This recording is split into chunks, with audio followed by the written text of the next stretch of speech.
The forest circle is just that, a circle about 750 meters in diameter. Not especially large. It's surrounded by 2 meters of bare rock, no grass, and beyond that lies a wasteland of moss, ferns, cliffs, and underbrush. The trees growing inside the circle are dense and strange. This afternoon, it rains. I sit in my small cabin with a cup of hot tea while the rain hammers and rattles against the roof.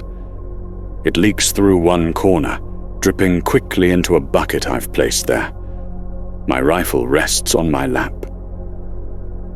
My cabin has a direct view of the forest's center, a dark hole, cave-like, in the middle of a clearing, descending into the unknown. I tried to go down there once, but my head started throbbing the deeper I went, to the point of agony. I had no choice but to turn back. I don't go down there anymore. It doesn't make much sense. My colleague is with me tonight. He takes a sip from his own cup. Delicious, he says with a pleasant smile. Nothing like a hot cup on a cold day, I reply, scratching my beard. What do you think will happen tonight? He asks. Who knows? I hope nothing.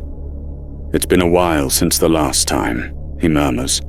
We could use a visit. Yeah, I suppose so, I sigh. Visit is a darkly comic way to refer to the things that crawl out of the wholer term, born from the crushing loneliness of this particular post. I've been here 3 months, with 3 more to go, but at least I have Robbie with me tonight.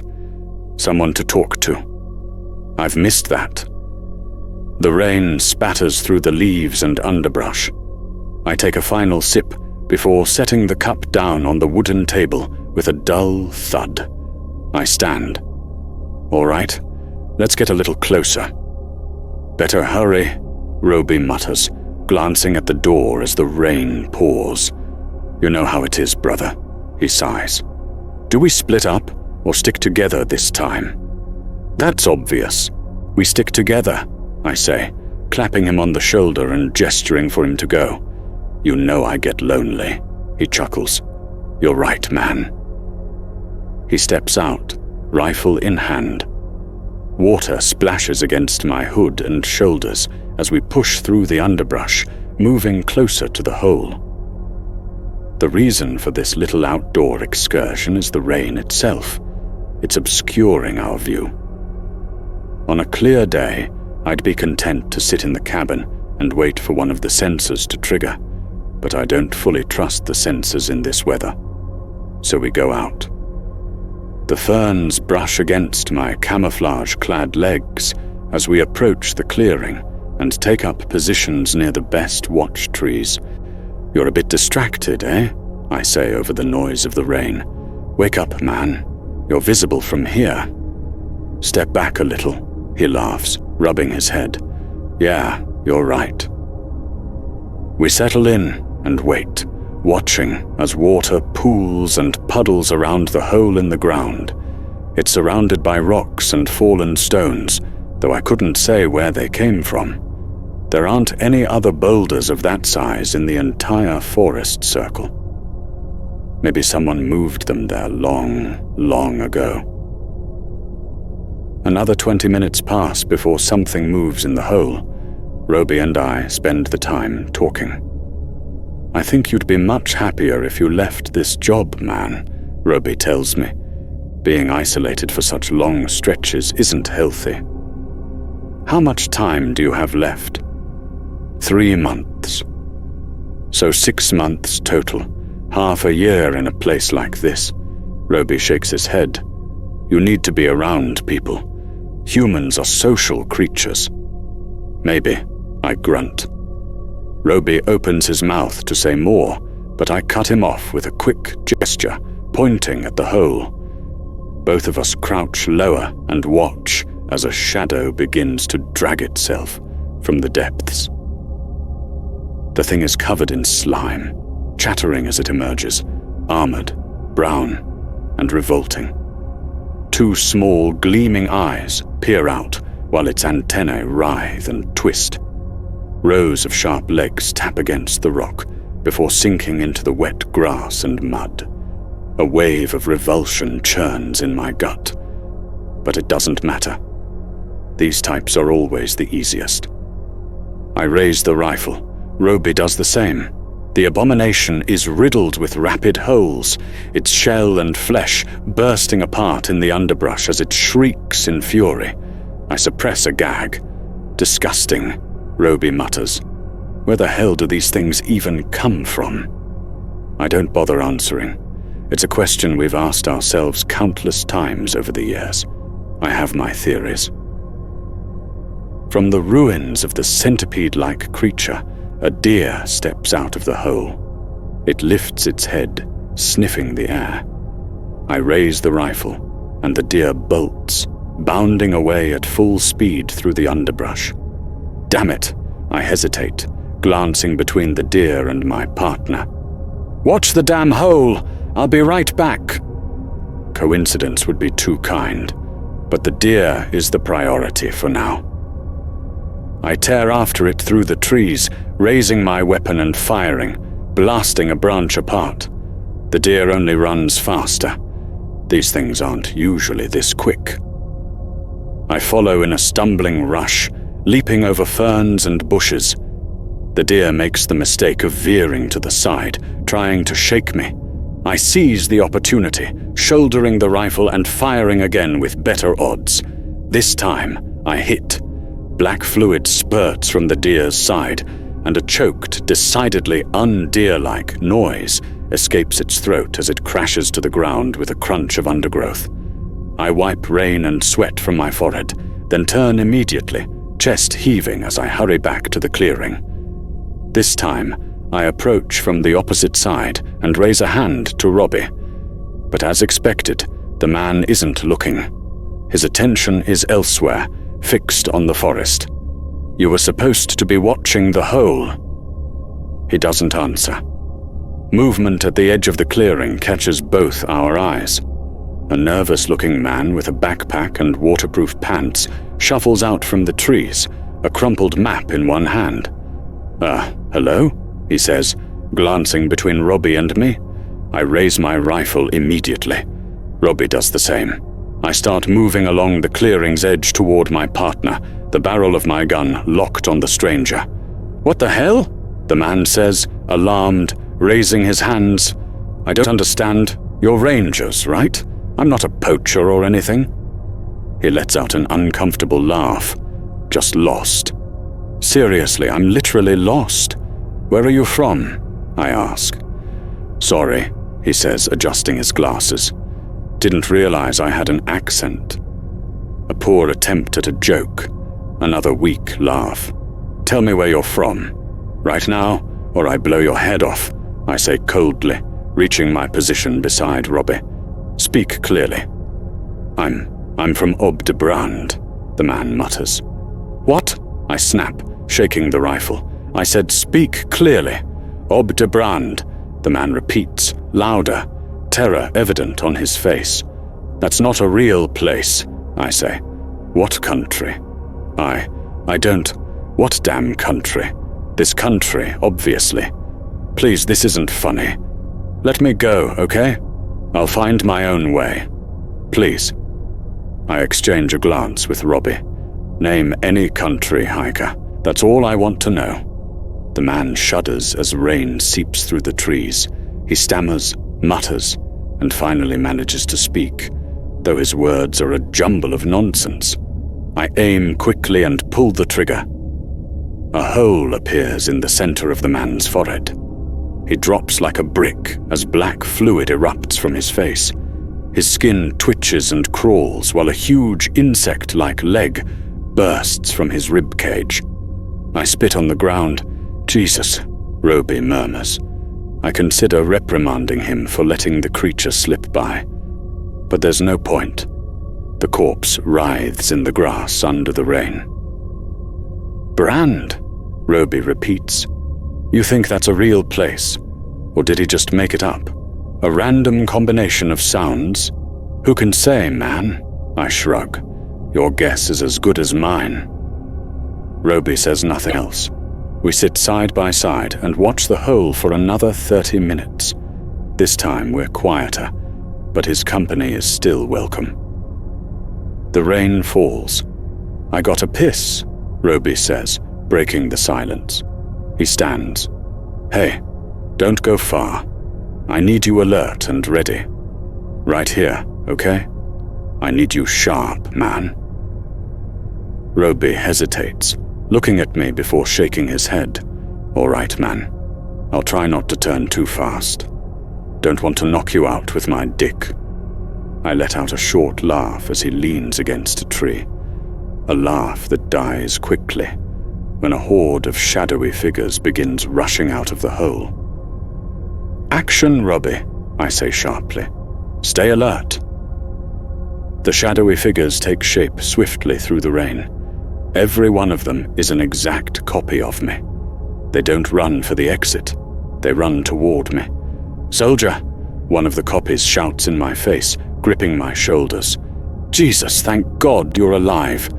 Come with us now. There's still time to get you to safety."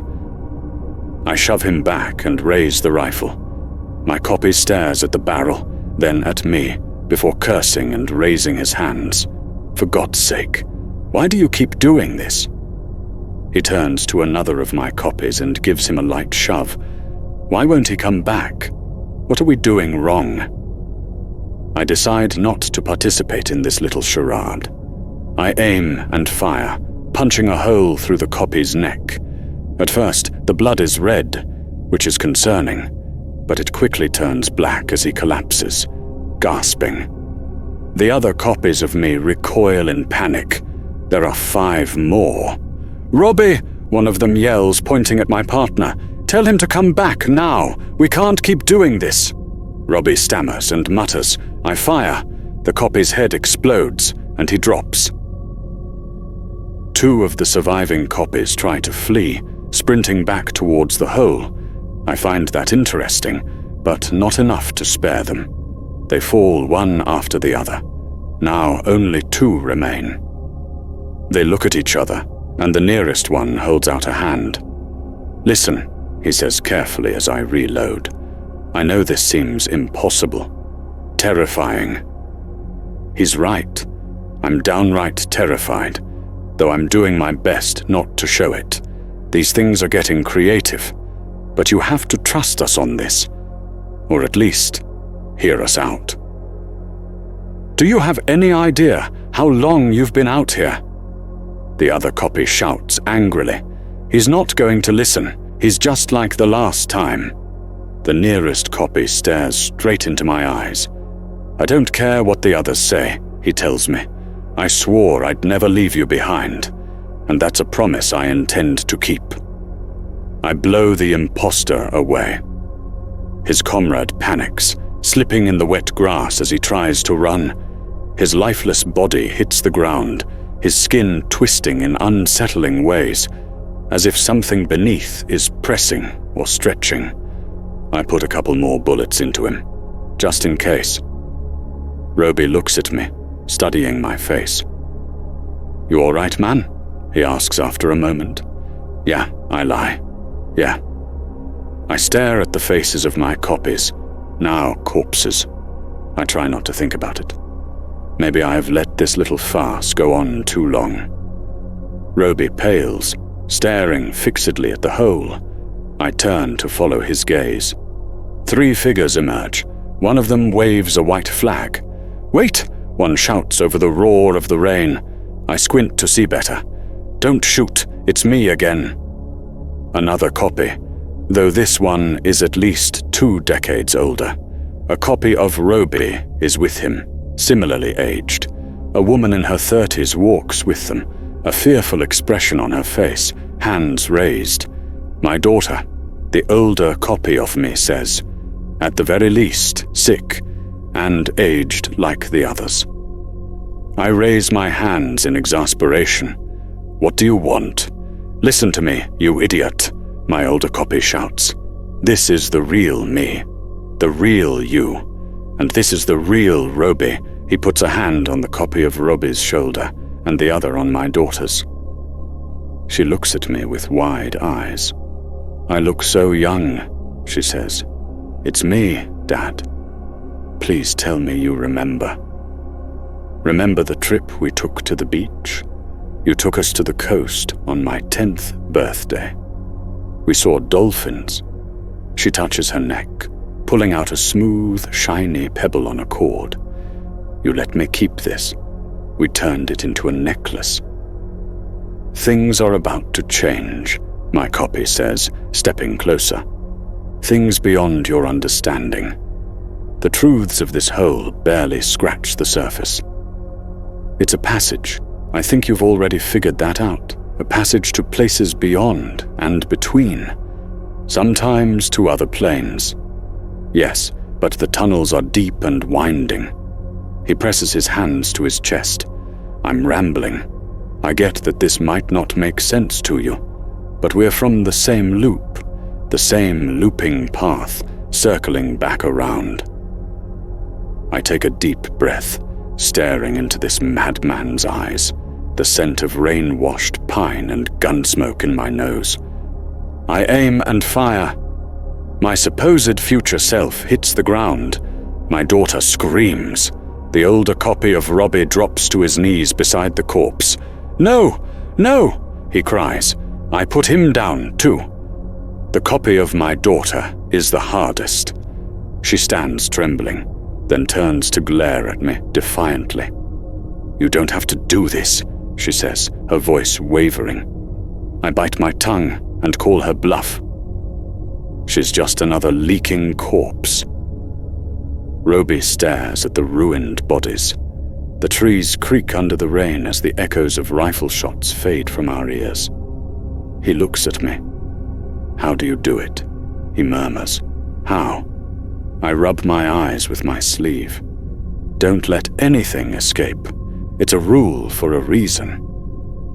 "You make it look so easy," he says quietly, the disgust in his voice clear. "Is that what you think?" I ask, turning to him with my jaw set, rain dripping from my chin. "Tell me, Robbie.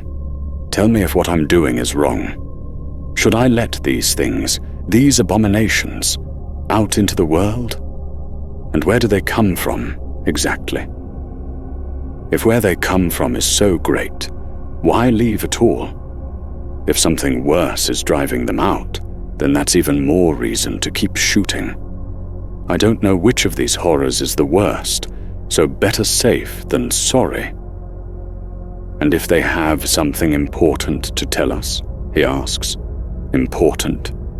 They're all tricks and lies. The moment I let my guard down, I'm lost." And speaking of which, I raise the rifle and point it at his head. He stumbles back. Wait. He laughs nervously, then stops when he realizes I'm not joking. "You've lost it," he says simply. "You've lost your damn mind." I'm me. I'm Roby. If the things crawling out of the ground are benevolent, why do they all lie, Robbie? Why do they lie? I don't know what you're talking about. Oh, I think you do, friend. I cock the rifle. I've enjoyed your company tonight. Really. You've done a great job imitating him. I'll give you that. But you slipped up. There's always a slip-up. Roby's been dead a long time. Died 2 years ago. Died defending people from one of the abominations that crawled out of that hole. So I'll see you now. Roby's face twists in surprise and horror. Please. I put a bullet through his forehead. The crack of the shot is deafening. He drops like the others. That terrible black fluid spills across the grass. Insect-like legs, large but half-formed, sprout from his shoulders and neck, writhing in the rain. I tilt my face to the sky and breathe slow and deep. When Roby first appeared to me this evening, stepping from the trees, I was too stunned to react. A fatal mistake. But for whatever reason, the imposter didn't use his rifle to shoot me. If he'd meant to kill me, he could have done it in that first instant.